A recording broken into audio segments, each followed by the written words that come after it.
I think I'm quite good at interviews. I know how to sell myself. But then I thought, okay, if now that they're hiring me, they're going to find out I'm a fraud. This is all going to backfire. I was flabbergasted. I couldn't really believe it that only after 5 months I was able to transition into a new job and do this for a living now, especially after going through these massive amounts of rejection emails. It changed a lot to the better. Financially, I am very lucky with the job I have right now. I get a very generous salary. It was the best decision I ever made. In today's episode, we have Steve, who is a front-end developer and an accessibility advocate at Cellwork and an alumni of Spice Academy, which is a coding bootcamp. Welcome to the show, Steve. Hello, thanks for having me. Yeah, so you had a completely different career before getting into software engineering. You worked as a stagehand, sound guy, and logistics at a recording label before getting into coding. Tell us more about your life prior to coding and what motivated you into learning how to code. All right.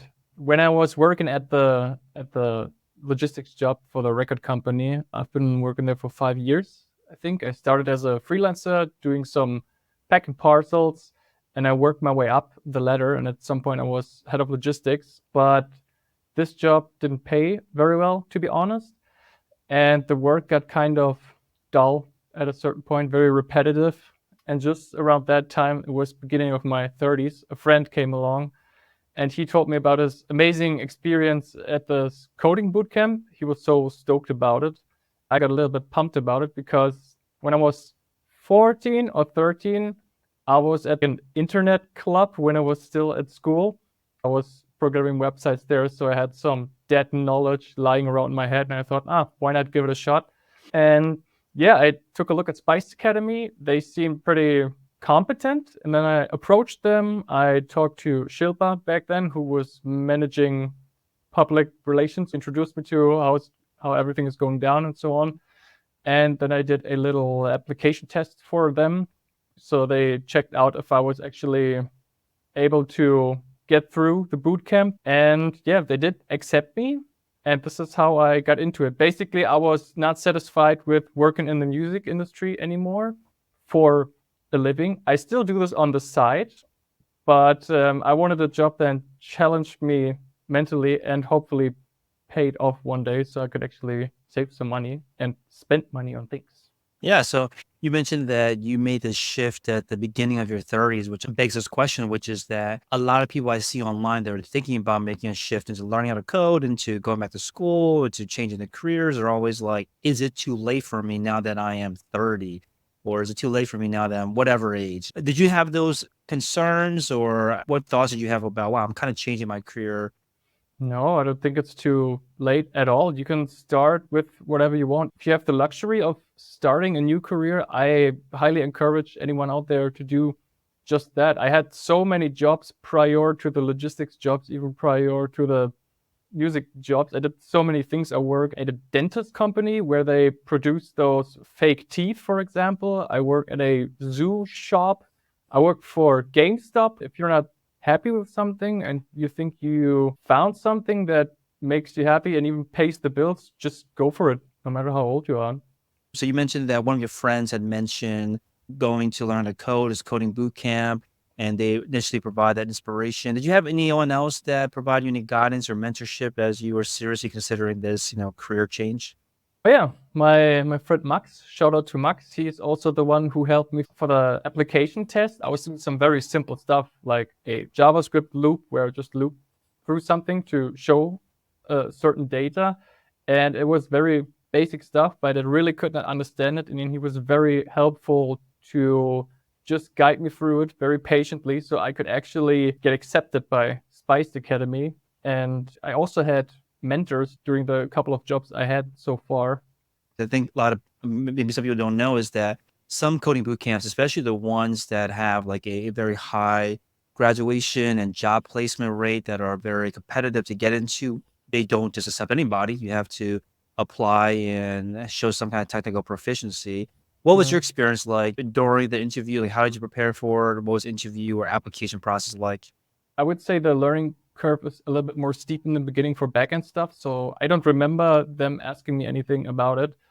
If you somehow get a grasp of how HTML and CMS works, then it should be relatively easy to get in there. But they're not only checking the hard skills, they're also checking for the soft skills. So this is why, at least then in 2019, pre-pandemic, they asked me to come over because they wanted me to meet in person to see what I'm like, probably to see if I'm compatible with the staff, compatible with my fellow students. So yeah, that's what they check for, hard skills and soft skills. But I wouldn't say the barrier of entry was too high for me. I think one of the biggest barriers is probably the way you pay. In Germany, it's a bit easier because under certain conditions, for example, if you are unemployed and you get certain benefits from Germany, the state of Germany will pay for your education at Spice Academy, and they will also help you with that.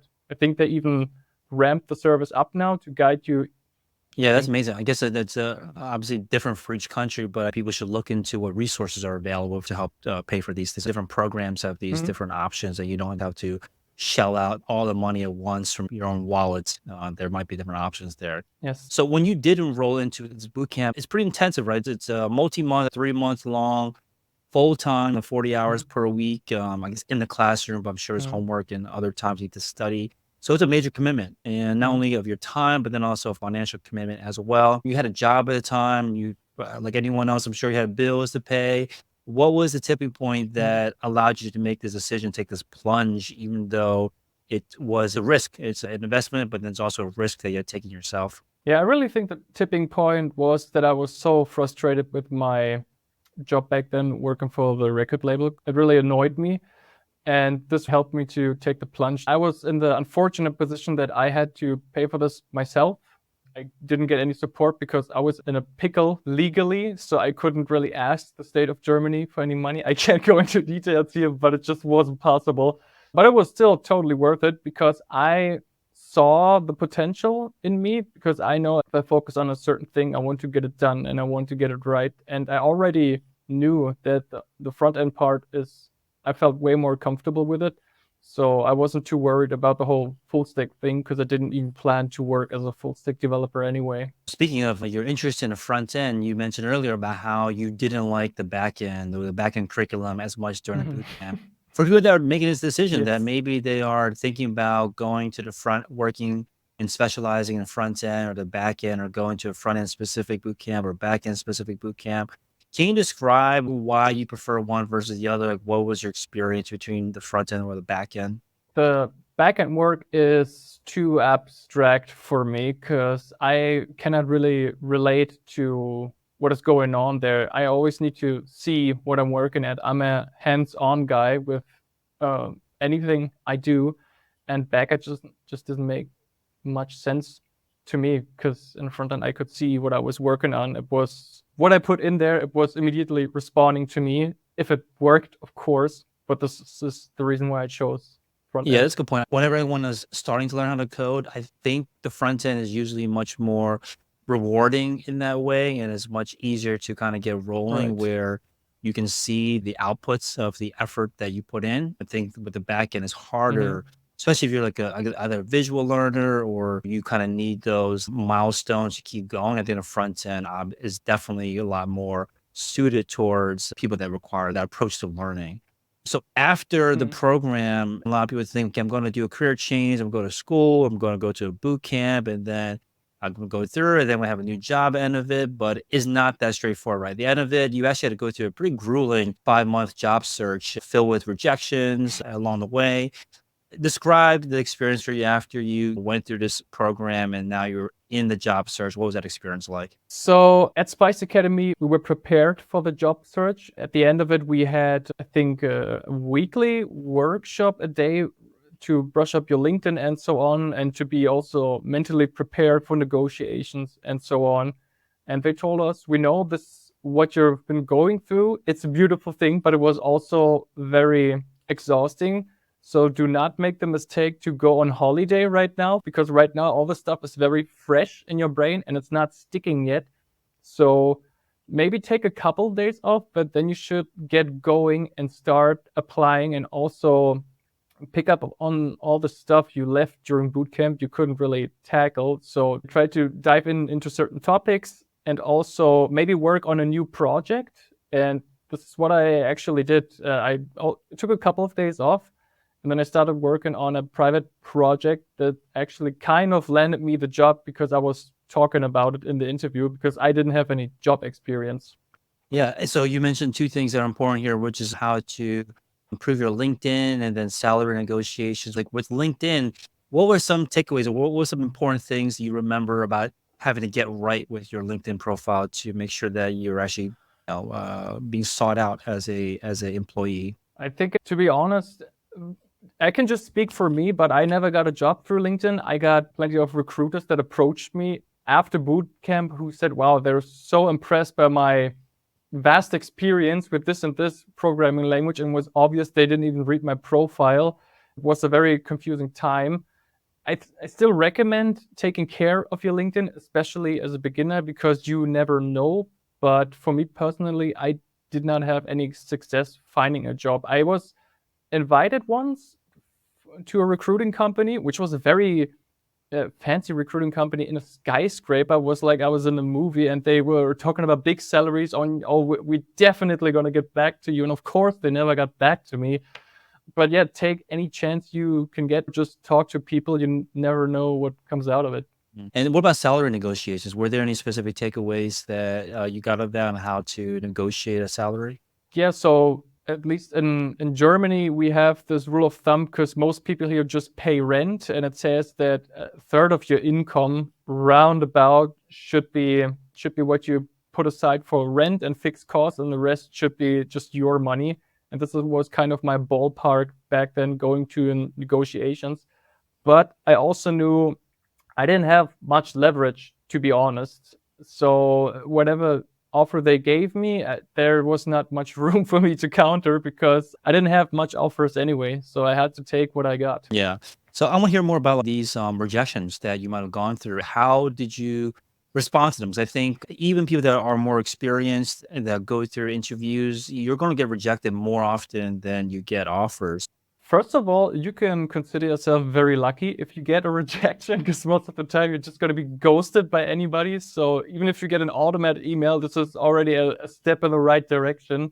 Because if you applied as much as I did, bombing out emails, like 5 emails every day, you are so used to saying, well, we were considering you, but we have better candidates. Oh, we're sorry, and so on. You don't even read the whole email. And there was one time where I got to the coding challenge, and it was one of the worst experiences I've ever had. It was my first coding challenge ever, and it was with a guy who was very kind of serious, poker facey, and it was just very intimidating for me. And he said, "Okay, we're going to do a live coding challenge now." The water in my armpits just started floating because it was so stressful for me, and I completely blacked out. I think the things he asked of me weren't that difficult, but it was just way too much stress. So whenever you get offered a coding challenge, tell them, okay, I want to take it home, or how much time do I have to solve it, but don't put yourself in a position to do a live coding challenge, because also, even if they hired you, it's very unlikely this is how you're going to work. No one's ever going to watch over your shoulder. Yeah, I think a lot of tech interviews are very different than the actual job itself. You almost have to do separate training for the interview itself compared to Yeah, your for job, which sure. is, kind of a big waste of time, but like that is the experience today to get into one of these jobs. So you eventually did, through your perseverance, did land your first role. You got that, I think, through a friend's recommendation. Tell us more about what it was like to finally, after those 5 months of those rejections, of all that work, of you going to the boot camp and then going through all these interviews and then finally getting an offer to become like an officially paid software engineer. Tell us more about what was going through your mind when you got the news. First of all, shout out to Ingrid, who got me the job, my fellow student at Spiced Academy. She got the offer from the company where I got my first job, and she told them, "No, I'm sorry, I already got a job, but I know a guy you should talk to." And this is how I got into it, not through my resume, not through LinkedIn, not through Recruiter, just by a person recommending me. And I had a really pleasant time with the two guys. It was a small startup, it was 3 people, and 2 of them were in Berlin back then. And I talked to them. We clicked instantly, and I talked about the project I did after Spice Academy. So my private project, just to sharpen my skills.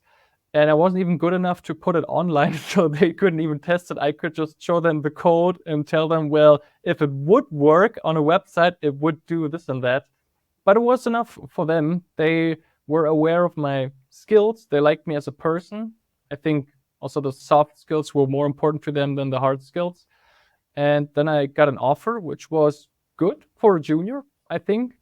And I was flabbergasted. I couldn't really believe it that only after 5 months I was able to transition into a new job and do this for a living now, especially after going through these massive amounts of rejection emails. Yeah, I think a word that may be similar to this, like flabbergasted or surreal, I think comes with also like potentially imposter syndrome. Like, am I even capable of this job Right. before you get it? And Yeah. then maybe even when you're doing the job, you might feel like you're an imposter and they're going to find out that you don't know what you're doing. They're going to, Mm, kick you out. I think that a lot of people experience that. How do you deal with it? How did you mm. deal with it when you were interviewing, and how do you deal with it when you're, working your job? For the first two jobs I had, let's say for the first 3 years, it was a real serious issue because I had a real heavy imposter syndrome. It wasn't really a problem during interviews because I think I'm quite good at interviews. I know how to sell myself. But then I thought, okay, if now that they're hiring me, they're going to find out I'm a fraud. This is all going to backfire. What really helped me is to straight up tell people, hey, I have imposter syndrome. So I feel this and that way. I just want you to be aware of that. And I had the luck to have very understanding colleagues and bosses who had no issue with that, who were aware of that, and told me it's all fine. You just do it step by step. And we're going to break your tasks down into smaller chunks, and then we tackle them each at a time. And this is what really helped me to have a safe environment. And also, for what also helped is that I'm not afraid to tell people, okay, I am afraid right now.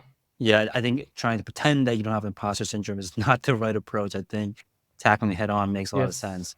So you gave a lot of reasons Mm. for changing careers and wanting to be motivated to change your careers. And one of them was to have a career where you can make more money and that your ceiling for making money is higher. Like, you're not going to reach a ceiling too quickly in your career. Now that you are a software engineer, how has your life changed financially, or how's your life improved since you become a software engineer? It changed a lot to the better financially. Of course, I am very lucky with the job I have right now. I get a very generous salary, I think, and I can really appreciate it because I was doing the typical Berlin hustle with at a time having 3 jobs and still no money at the end of the month. So I really appreciate where I am right now. It definitely improved my quality of life. I moved places now. I don't live in Berlin anymore. I live in Nuremberg. I have a nice big flat.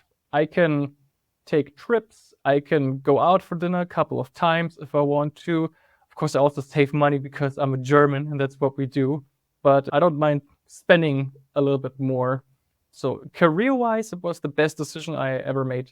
And for anyone out there that is thinking about making this transition, they come from a non-technical background and they want a life that they see you, Steve, and they see that they want a life like yours. They want to turn their life around like yours, but they don't have the technical skill sets. What advice would you offer to them for Mhm. them to kind of begin this journey? So not having a technical background is not an issue because pretty much anyone who starts at a boot camp doesn't have one. It's all about your motivations. I think a student is already defined how motivated they are. And I think also your primary motivation shouldn't be money. I think this also plays a big role because these jobs pay very well, but your biggest motivation should be that you want to hopefully do something that makes you happy and maybe even makes other people happy or helps people in some kind of way. Speaking of helping other people out, you mentioned to us that you are also an advocate for accessibility. Tell us more about what is Mhm. accessibility and why is it important to you? Web accessibility is about making the web uh, hopefully usable for everyone. In a nutshell, I got into it at my second job. I think in the beginning of the first year or the second year, and somehow I got aware of it, and I just dove deeper into it and noticed that the way I build websites, it doesn't really make sense because they are not really usable. I tried discovering, okay, I can also navigate a website with a keyboard. Then I tap through the whole site or use the arrow keys. And then I discovered checking color contrast, and I thought, this is all not really working. And then I got just into a deep, deep bubble and thought, when your website is not at least bare minimum accessible, I don't think the work is done. And I also had some points in my career where I was teaching senior level developers about how to actually use heading levels and what they are actually for, and then that you shouldn't use them for styling purposes, which was very interesting because I thought these people, I know they could mentor me. They've seen so much in the industry, and yet they don't get this, at least for me, this basic stuff done.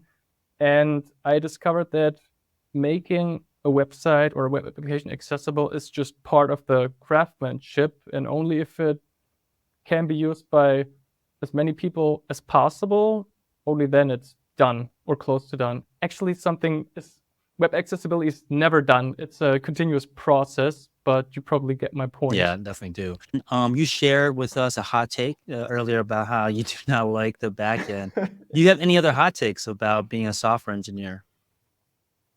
Well, I don't think I have any hot takes. I just have the advice that if you start out, you will dive deep into the technical stuff of things, and you might be very amazed by it. But at the end of the day, you will always build something for humans, for people. So you should never forget the human component in what you do. At some point, you might also have to experience that you will have to please shareholders or CEOs and not actually the customers who are paying for your salary. But this is just the way it is, unfortunately.